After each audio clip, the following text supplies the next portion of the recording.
Alright, fucker. Don't overthink this, it'll drive you nuts.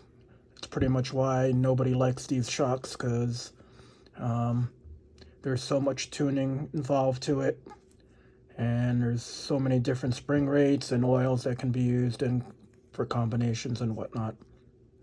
Um, every RC is going to be different, so my spring rates could be different than yours, um, or anyone else's for the matter.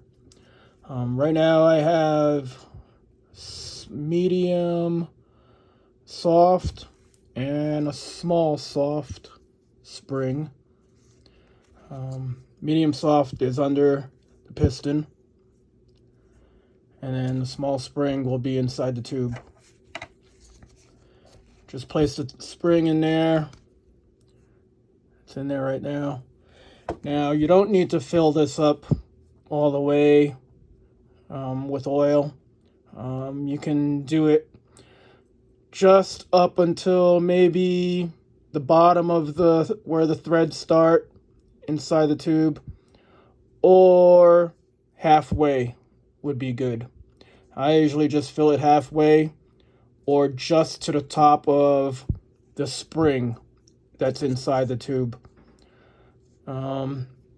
These things really don't need much oil in them, so that's why I say halfway is good. Right now I'm just using 45 weight for my front shocks. Do whatever you think is best. Light oils in the front of the vehicle, heavier oils in the back.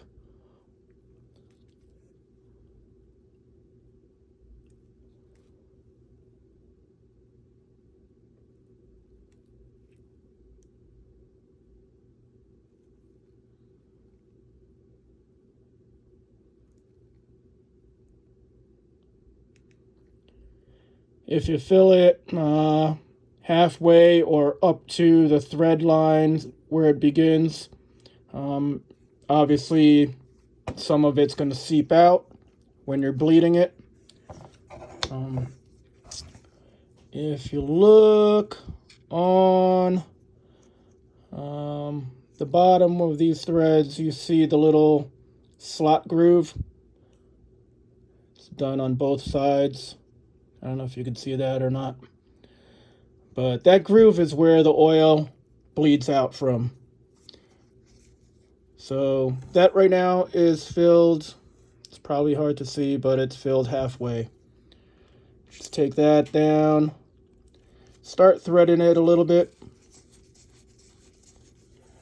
You want to get the threads just to right above the O-ring, so that there is very little in there, and when you start to bleed it, the oil will come out.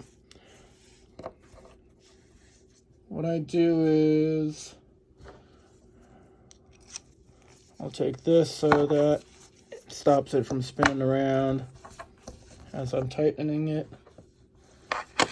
A little wrench, and I'll just compress it all the way down, and then start threading it. Start threading the cap.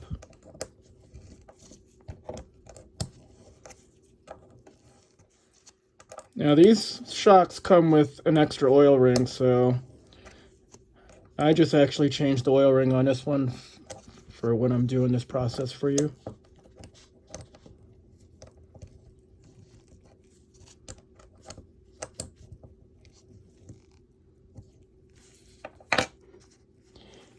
You can see there's still very little gap in there. And the O-ring is actually what seals it. So if you have a good oil ring, it'll be sealed. Now if you can see when I'm compressing it, my shock end comes very close to the bottom of the cap.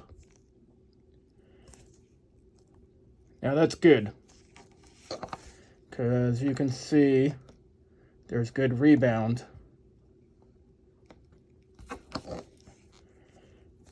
Now here's the thing. If you over tighten that cap, you know what's going to happen? Is that it might not rebound too good, and it might start pushing the piston out.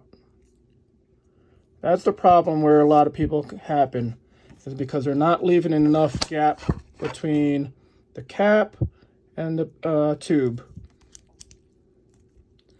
You really don't want to crush that O-ring out. So there should just be just a little bit there. And the O-rings, if you have a good O-ring, it's not going to leak. So right there is a good shock. Hope that helps.